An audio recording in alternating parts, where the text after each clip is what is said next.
Steve, Saturday night we had a great show.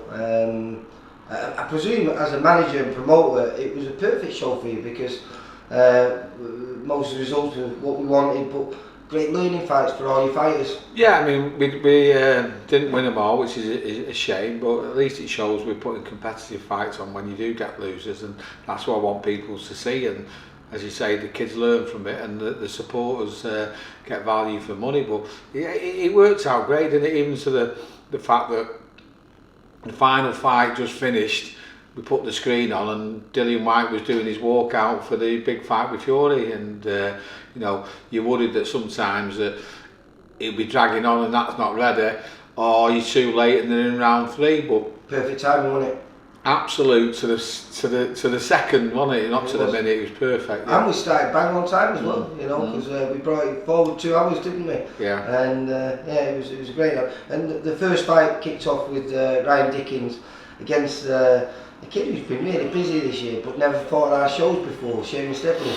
Yeah, he's strange, isn't it, that he's a local lad and he's out all the time, but not been on our shows. But no, it was a last minute change of opponent because he got let down, and he'd been let down as well, and it ended up being a good fight for Ryan because he kind of showed that he's maturing physically and mentally, so I was pleased with the performance. I was a bit worried about that fight because, you know, Seamus Devlin is a midweight really, and Ryan's, you know, growing into perhaps being a light middleweight, but probably a welterweight at this moment in time. But it shouldn't have really, because it was a polished performance by Ryan, wasn't it? Yeah, I agree with it. And then the kid who's always bringing excitement, Mr. Pemberton from Birkenhead, fought. Oh, we've got the wrong name down here. Callum Idle fought. Yeah, Callum Idle. That was a late replacement, and you know he's had a rough start to his professional career. You know, turnover in lockdown when it was difficult getting opponents, and he's been let down 2 or 3 times, wasn't it? So the night before, when you get the phone call, his opponent's gone over on his ankle, you're worried and thinking, oh no, not again, it's him. But no, we managed to find someone, and it ended up being a good match for him. It did, it was a really good fight. Brilliant fight. And then, you know, it wasn't the result we wanted, but what a fantastic fight. Jamie Carthy against Jordan Granham, who really came to fight. Jordan Granham, you know, I think it was his 101st Listen, fight. he's very capable of me, know that, and he's a good journeyman. He comes to learn people the ropes and take it out, you know. On this one, I think Jay kind of flew at him and put it right on his toes, and decided to have a fight back, and it probably was fight of the night, to be honest with you. It was a cracking fight, and I'd say a worthy draw. And then we had the crazy girl from Gary Matthews, Charlotte Powell, making her pro debut. A very good one at that. Yeah, to be honest with you, it wasn't an ideal opponent for your debut. No, it wasn't. But, you know, so hard getting females and so expensive, you know, it cost a fortune, but there's no way we wasn't getting someone because she went through a lot to get a licence and to get a debut, and you know, even the day before she was running around getting extra blood tests and things, so you know, she had to get out, you know, and we could only get that girl, and we've got faith in Charlotte, and so we took it, and she won and won convincingly. But you know, it is hard to look good against that girl. She's experienced, knows her way around. 40 odd titles each year. And then a kid who made his debut last year for us, Desi Adamu, the Italian-based Scouser. Yeah, no, he's lived over the water, doesn't he, in the world, and you know, again, Fons is a good test for anybody, and you know, he had the Fons test, dealt with it, and he's 2-0 now. Do you know something though? If you remember, his first fight was against the kid Richard Helm, and they were both making the debuts, and it was a cracking war. But I think he's worked hard in that lockdown, and he's fine-tuned himself, and defensively he was a lot better. You know, big improvement, I felt. And then the very debatable result, Mr. Liam Moon against the ever reliable Mr. Jamie Quinn. Yeah, I mean, I know Chris's trainer was a bit upset at the result afterwards, and I'd seen little glimpses while I was walking around, and to be honest, Liam looked like he was in control for me all the time, but I didn't watch the fight. I've not had a chance to watch it back, but I've asked a few people to look at him. Tom Farrell, who we respect his judgment, said he's watched it and he had it a draw. So, you know, it must have been a close one, and normally your close ones go with the home fighters. Unfortunately, this one's gone with the away fighter, and what can you do? It's not going to change. Hopefully we can get a rematch on, and if there was a wrong, put it right. Yeah, I felt he won. There was a couple of close rounds, but I think he did enough to win one of every round actually. But it was another great fight, just a bad result.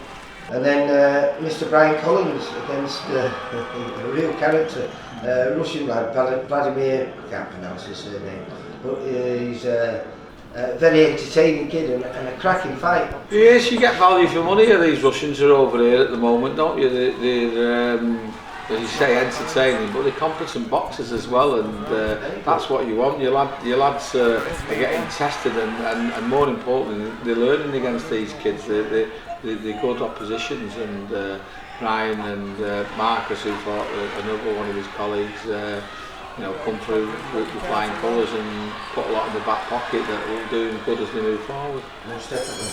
And then we have the return of Nathan Bennett to our small hall shows after his little go at the, was it boxer? Was it last year? Yeah, the prize fight, yeah, and they obviously had a loss against Dalton as well, so he needed a win, and you know, Lee Conley's a good test, but you know, someone like Nathan's got to be beating him, and he did, and now we've got that win again. He's happy to step up because he wants to achieve something in boxing, and he's failed a couple of times, but he's not through the want of trying, and he still believes in himself.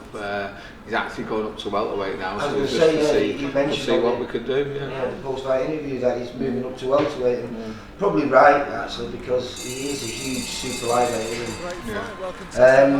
And then the kid you just mentioned before, Marcus Malloy against Rustin, second time on our shows. A really good an opponent, isn't he? Yeah, he's a very competent fighter, and Marcus did well to handle him, and you know, probably Marcus is a weight below that. But yeah, great learning fight. His first 6 rounder for him, and just a few more, and he'll be looking at titles, Marcus. Yeah, very impressive by Mr. Malone. And then, what top of the bill, mate? It was a 10-round war. We always knew it was going to be a good fight, and it probably superseded what was expected of it. And you know, waiting for the result, I wasn't too sure. I mean, I didn't think he'd lost, but I didn't think the other kid had lost either. It was one of those where, you know, probably 8 out of the 10 rounds I was sat watching it with you, it was hard to split. 2 rounds we had clear for Connor, didn't we? We never had any clear for what's his nickname now? Little Stormin Norman. Stormin Norman, yeah.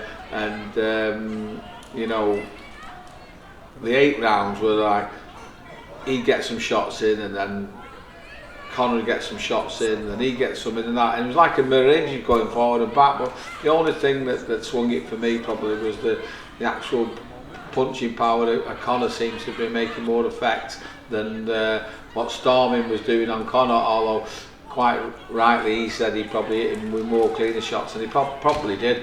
So Connor's won 96-95, and I don't think there can be any arguments on that. If it was 95-95, there wouldn't have been any arguments from me, but you know, great learning fight. He's got 10 rounds out of it. I think there's things we've seen that he needs to improve on. Spoke to him about that, and you know, if it's not a title fight next, it will be the one after that. And you know, at flyweight, he'll take some beating, Connor. He's not a bad fighter. No, it was, like I said, a really entertaining fight that finished off a fantastic show for us, mate. And like I say, then Mr. Dillian White and Tyson Fury. What did you think? Do you know what? It weren't a great fight, but it was a great finish on it. And I think from everyone's point of view, they got the entertainment. Not a great fight, but they got the entertainment. I think it was obviously a great fight for Tyson Fury, but I think we're probably underestimating how good Tyson Fury is there, because he just made Dillian White look totally average on the night, didn't he? Yeah, he was.